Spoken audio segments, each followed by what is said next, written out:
Aye, the heck. There's a lot better sight first thing in the morning now. Vera's dead to your pot, darling. That's a fact. Well, don't just stand there. Come and help me before I drop it. More than willing. Yeah. Are you two taking up a patchy dancing? No, just being a gentleman, coming to the assistance of a young lady. A gentleman, eh? And I thought you were a trendy dosser. Percy's on duty, you'll be glad to hear. He'd be shot at dawn if he weren't. His curtains were twitching when I brought the milk in. Then again, just now, little snoop. He can snoop as much as he likes if he finds whoever it is keeps sending me those roses. It's all getting a bit... Creepy. Oh, yeah. I feel as if somebody's watching me. Well, somebody must be, mustn't they? I can feel his eyes on me, yeah. Anyway, Percy's wasted his time. There was no rose on the step this morning. Yeah, well, they won't be, will they? Because whoever's doing it will have spotted Percy. Not only his curtains twitching. I saw him going in the corner shop with a pair of field glasses slung round his neck. And he reckoned Monty used to send him out to keep his eye on Rommel. Couldn't keep his eye on Blackpool Tower from the top of Woolworth. Anyway, I've decided. If another rose does arrive, I'm not even going to pick it up. It can lie there on the step and wither. That should put a stop to it. Yeah, it'd be like a grave, won't it? Front step. Full of withered roses. You're not breaking the habits of a lifetime and getting emotional, are you, Jack? No, I won't. But it will, won't it? I just think that'll be very sad.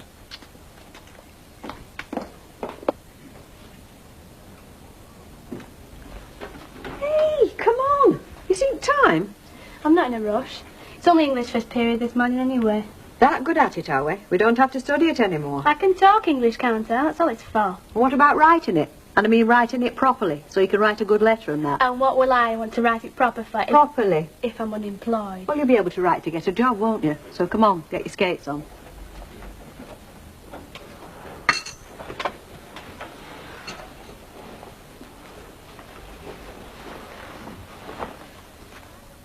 Can't you move any quicker than that? Because I don't want to be late, even if you do. It's a bad habit to get into. You might have put this in kitchen. Tidiness is next but one to godliness.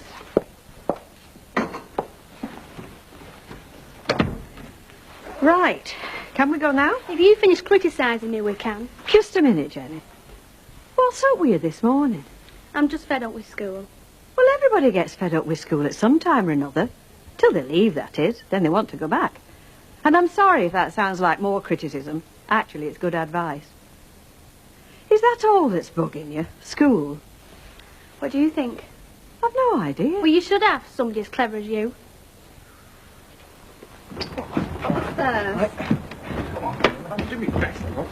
Morning, Mrs. Roberts. Morning. Here we are with your favourite piece of furniture. What are you insinuating? Nothing. We don't know how to insinuate, do we, Curly? No, we're just a couple of humble, ignorant workmen. Right, then, get up and stir. Oh, you've got really dirty minds, you two, honestly. Hello, lovely. How's it going? All right. Apart from the cheeky workforce here. Is that a king-size mattress? Very sexy. Don't encourage them, girl, please. Well, your carpet looks nice and bright. Yeah, it needs somewhat to brighten this place up. Oh, it's not what I wanted, girl. Number 11, Coronation Street. I had thought of somewhat with a lounge. With the sun shining through the window. And a nice little cherry tree and blossom at the bottom of the garden. I don't doubt for 1 minute that it won't all come in the course of time. Do you think so? That is, if you stay the course, of course. Don't you think I will, or something? Well, to cross my mind. Well, I'm going to prove you wrong, aren't I, dearest daughter, despite this temporary hiccup in my grand design. Well, I hope so, because I've never seen you looking better. I've never felt better and all. Do you know, there's something to be said for marrying a grocer. You're never short of a square meal. No, seriously. I think Alf's very good for me. He's really very appreciative. And that's very good for a girl's ego. I started observations at 0630 hours precisely. Up at the crack of dawn, eh, Percy? That's when you catch the enemy napping, as Jerry could very well testify. Who's Jerry? Who's Jerry? It's all right, Gloria. It's not important. Go on, Percy. Although why we're bothering with all this palaver when you didn't see nobody beats me. It's what's called a debriefing, you see. When you've had a briefing, you've got to have a debriefing. Of course you have. I Sorry. made the first note at 0645 hours. The street was empty. Percy, Hmm? if the street were empty, why did you bother making a note of it? Good question. I was making observations, and I observed the street was empty, so I made a note of it. Well, it's very logical, is that? Which only a fellow like him would understand. That was very good, Percy. Thank you. Shut up, Jack. I'm not sure what you're doing here anyway. Just enjoying myself. May I continue? If you must. At 0713 hours, the paper girl from the cabin put a paper in every house in the street, bar the upwards. Not paid your paper bill again, Jacko? Oh, no, just a temporary misunderstanding, you know. At 0725 hours, a rather unusual incident occurred. Oh, what? Oh, go on, Percy. A female jogger and a male jogger arrived outside the corner shop from opposite directions. They kissed passionately, they had an animated conversation, they kissed passionately again, and jogged off in opposite directions at 0729 hours. Well, they're a filthy pair of joggers. Especially at 7 o'clock in the morning. I should take up jogging. Did you recognise them? No, So, nobody ever came near the Rovers' front door? only the paper girl. Hello, love. What's this? Union meeting? Oh, Mr. Sugden didn't see anybody in the street this morning, Betty. No wonder, love. Your admirer's up to his old tricks again on the back. Well, where did you find this? Back doorstep just now. Fooled you, Percy. Well, that's not playing the game, is it? That's a real jerry trick. Be in the bar of the Bird's Nest Hotel tonight at 8, and I will reveal myself to you. Oh, he's a flasher. He's a nutter. I'm beginning to think he is. No, you're not going to go and meet him, are you, love? I mean, it could be dangerous, you know. No, I'm not, Betty. I'm sick to the back teeth of the old business. I think he must be having me on. Well, he's got a sick sense of humour. I think she's right, you know, not going. Yeah, I suppose so. It seems a pity, though, not to find out who he was. Spent a lot of brass on these roses. He must have a bob or two. I've just had an idea. Oh, God, no. Now, I could go with Miss Todd to the Bird's Nest. And when the culprit reveals himself, I could make a citizen's arrest. I don't think so, Percy. I don't want you upsetting yourself if he is a flasher. That'll be the day. Well, as I'm saying is, like, I could go along as a bodyguard. You know, like a minder, just in case the fellow's a bit of a comic. I don't think so, Jack. Go on, you've got nought to lose. Never know, he might just be famous football. You'll be laughing. Some chance of that. Yeah, but if he is a bit of a dead leg, I'll be there to protect you. Either way, be a bit of a giggle, won't it, eh? Like I say, could be the man of your dreams. I don't know. Well, he's obviously a man of taste and sensitivity, isn't he? Well, he must be all them roses. Oh, why not? I'm short of a bit of fun in my life. Aren't we all, darling?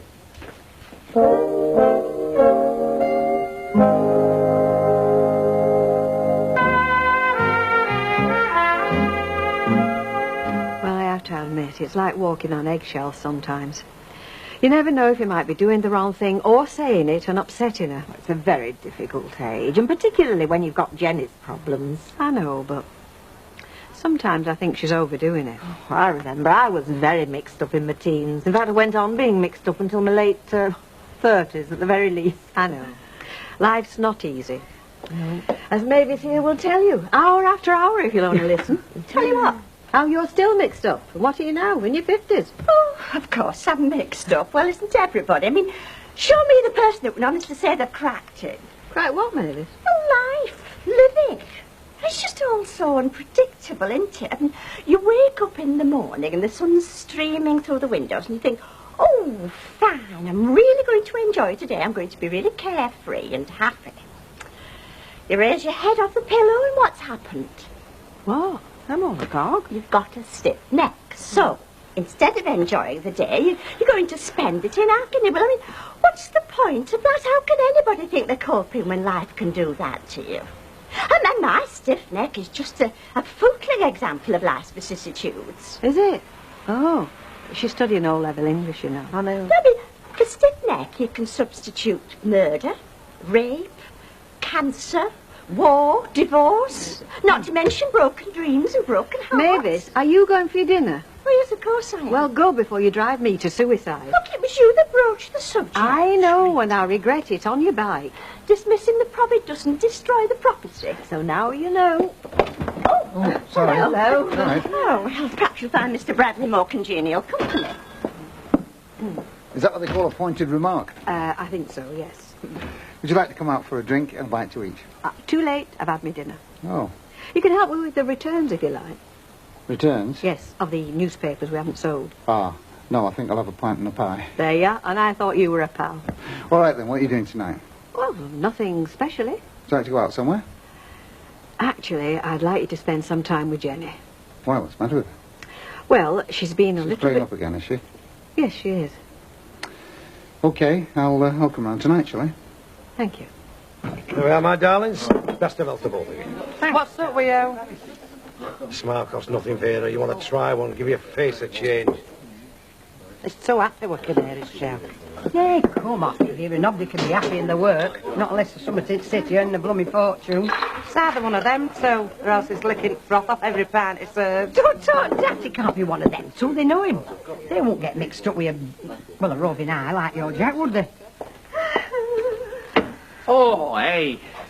What do you think? Not bad. Not bad. I think you've done wonders with it. It's very nice, sis. Very nice. Oh. Well, for someone who hasn't had much practice at nest building, I think I've done rather well in the circumstances. A new suite would have made all the difference, though. Well, hurry up and find one you like. Oh, I can't. That's not like me, is it? Oh, it's not a permanent condition, that. Right, all done and dusted. All right, you've been well and truly removed. Thanks, lad. You've done a very good job.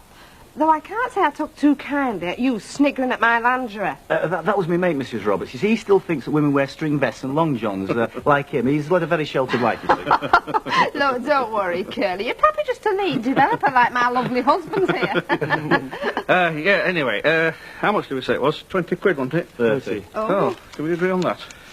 Going to be well on the way to being millionaires already.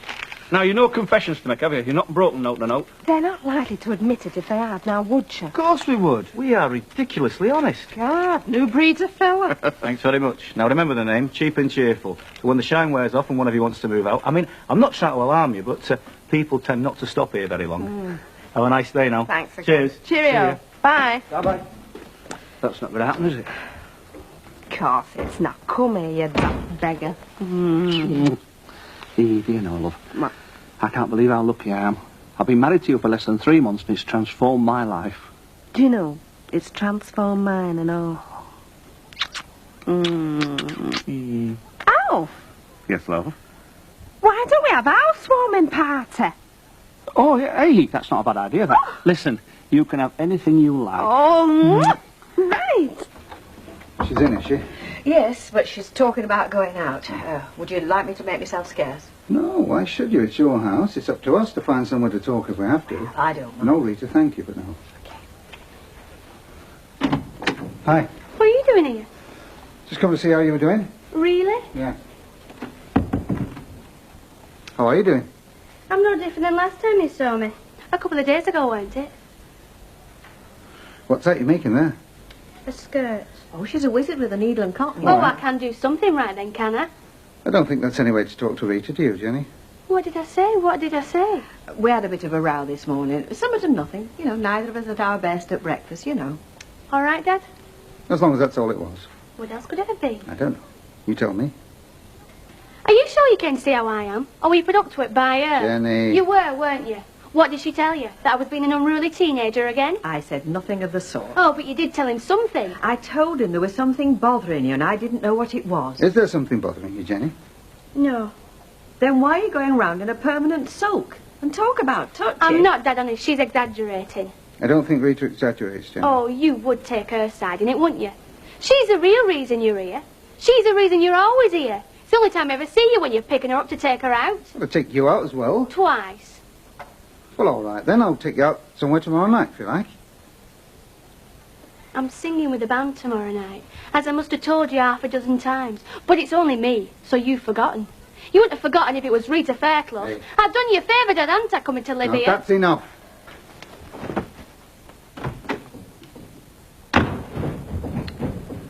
Oh, dear. Bye.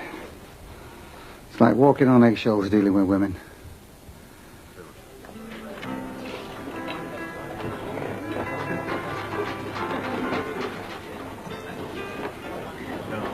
Yes? Gin and tonic, please.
What a miserable night.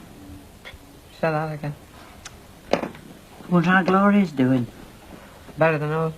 Do you think them two are alive? Doubtful. God, I'm bored. Isn't it funny how sometimes you can't think of anything to talk about? And other times you go babbling on, 10 to the dozen. Yes. I knew a girl once, and she always used to have a list of subjects, like topics of conversation for if it got hard going when she was out with a man. Good idea. Yeah. Still, that's one of the advantages of friendship, isn't it? What is? Well, you don't have to make conversation. I mean, even the silences are companionable. Yes. Oh, Rita! What a surprise. How nice to see you. Here, here. What are you having to drink? Well, I'll have a vodka and tonic. I insist. Oh, thank you. Vodka tonic, right, all of them. What's so weird, both? You'd think they're a long-lost mother. It's Emily. Oh, she is hard work sometimes. Is that a fact? That's why I was so glad to see you. You could cheer us up. Oh, you must be joking. Why? What's the matter? My little plan to get Alan to give Jenny a shaking up. Finished up with them both falling out. Do you know, I think Jenny thinks I'm monopolising her dad. Well, you are rather, aren't you? Maybe. I'll have to try to be a lot more careful in future. There you are, Rita. Thank you. Well, isn't this nice?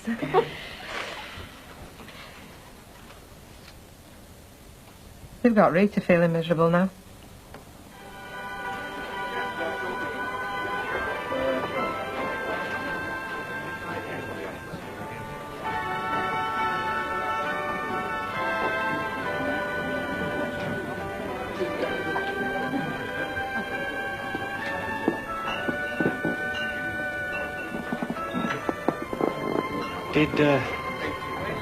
Did you want something? It's you, isn't it? I'm sorry? Come on, stop kidding. Kidding? Supposing I said roses to you. Roses? You haven't been sending me roses. No. I don't even know you, do I? I'm sorry. I hope I haven't embarrassed you. It's just, you see, somebody who has been sending me roses to where I work at the Rovers Return in Coronation Street. Well, he asked me to meet him here, and I thought it might have been you. It isn't. No. Sorry. Sorry I couldn't help. Yeah.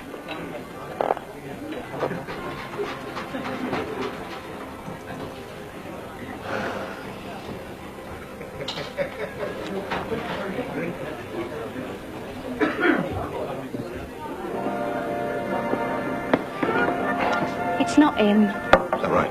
I don't think he's going to turn up. You reckon? Well, he's a bit late, isn't he? Everything comes to her what waits, darling. What have you done up like a dog's dinner for? You mean the best dressed man of the year, don't you? Have you guessed? You're not trying to tell me it's you that's been sending those roses. Who else but? That's ridiculous. I don't believe you. Well, what's the flipping ridiculous about? I'm just as capable as the next fella of sending a girl flowers. It were me what sent you them roses. Prove it. I can't prove it, can I? Yes, I can. I knew there was something going on with Percy Sugden this morning, and that's why I switched the road to the back step. Now, nobody else knew that Percy were on the lookout, did they? No. Well, they are. How much proof do you want? I think you've got nerve, Jack. Leading me on like that, embarrassing me. Leading me on? What? £2 a rose? I was sending you messages, darling, weren't I? Telling you how much I fancied you, which I do. But I was saying it with roses. Well, I'm saying this to your face, Jack Duckworth. Get lost. It was a mean, dirty trick. I don't go out with married men. I wouldn't go out with you if you were single. Not even if you had red roses growing out of your ears. All right. It was a bit over the top. How else could I get to you? I mean, I knew you'd turn me down if I asked you for a date. I was getting desperate. I was driven to it, Gloria. I was driven to it. I mean, I couldn't just worship you from afar. It was breaking me up. You're having me on. Well, I've never gone to these lengths for a woman before. I've never had to. I mean, it's okay. I mean, you're not so thrilled about it. But you're here now, aren't you? Least you can do is give us a couple of hours of your company. Please. Jack Duckworth, you're a lying, rat-faced dog. What are you? Irresistible. What's your poison? Gin and tonic. Double. You won't be sorry.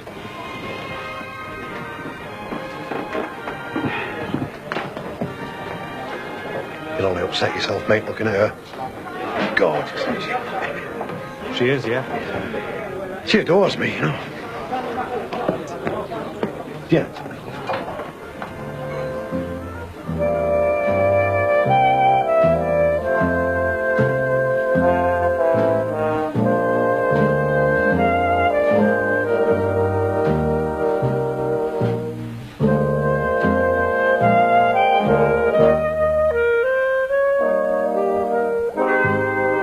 And the soap hour continues in just a moment on Plus with a nightmare romantic evening in Emmerdale.